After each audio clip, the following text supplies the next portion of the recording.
You know. Here we go. Don't cry because it's over.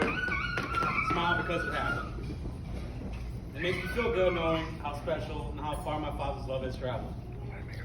I've been talking to a lot of family members lately, and one thing they all had in common was that my father always kept in touch.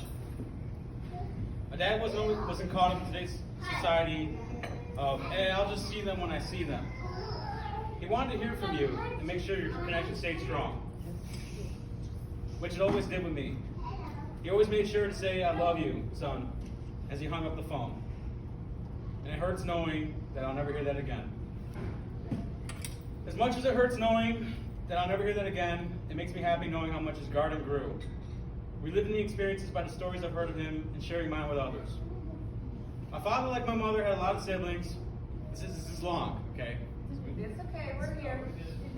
My father, like my mother, had a lot of siblings, and there's something he would always say to my brothers and I whenever we fought or disagreed. He'd say, y'all are brothers, man. You're supposed to love each other. No matter what my stubborn ass would say, he just wouldn't hear it. He didn't care because to him, love and family were all the things that mattered. I've seen it a lot growing up, from all the barbecues, to all the times we spent in the city with my Mexican familia, or not even Mexican. My dad was very old school, like the music he used to bump in the car as we were kids. My dad was more soul than Soul Train itself. He was basically the Puerto Rican Marvin Gaye. My dad was a rebel parent. He'd do the things my mom said we couldn't do, like getting the toys we weren't supposed to have. Guns. And staying up late and watching rated R movies in bed, just sneaking me a sip of beer here and there. Some of these things would lead to hearing those famous words from my mom, which I wouldn't realize until later in life what it meant. Now, Nelson, you ain't getting some. But besides being a rebellious parent, my dad was also the hero a boy always wanted. I remember being told not to go in the deep end of the pool when I was young, and one time I went too far and began drowning. My father jumped in and all was closed to save me. He would risk his life and fight anyone to death that threatened his family, and not just saying that. He was basically the Puerto Rican Mike Tyson. I remember getting lost at Disney World, and he had to go all over the amusement park to find me, from Epcot to Space Mountain. He loved to show cops, and maybe he thought one episode would feature him. I remember he told me one time when he was in jail, or as my mother referred to it as a business trip.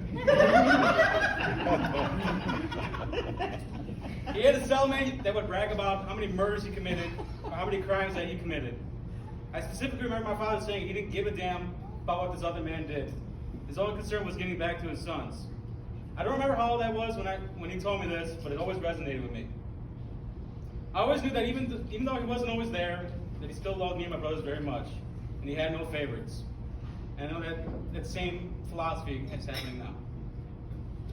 I remember when my brothers and I were little, although he wasn't the one to spank us, he made something called the Happy Stick,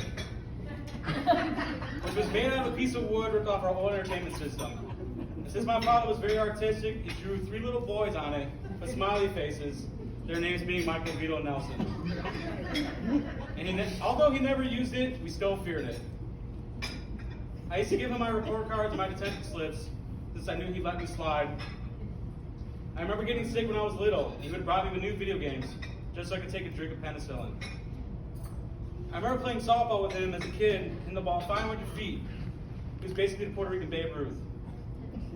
But my favorite memories of all were when me and my brothers would come home from school, or playing in the neighborhood. He'd have candles on, and playing his oldies as loud as he can on his big stereo system, after he just cleaned the whole place spick and span, and having a couple beers and dancing with Mike and I. My personal favorite oldie of his was "He Was Always In Forever." And I know if I truly learned anything from my father, it was once he loved you always and forever. Thank you.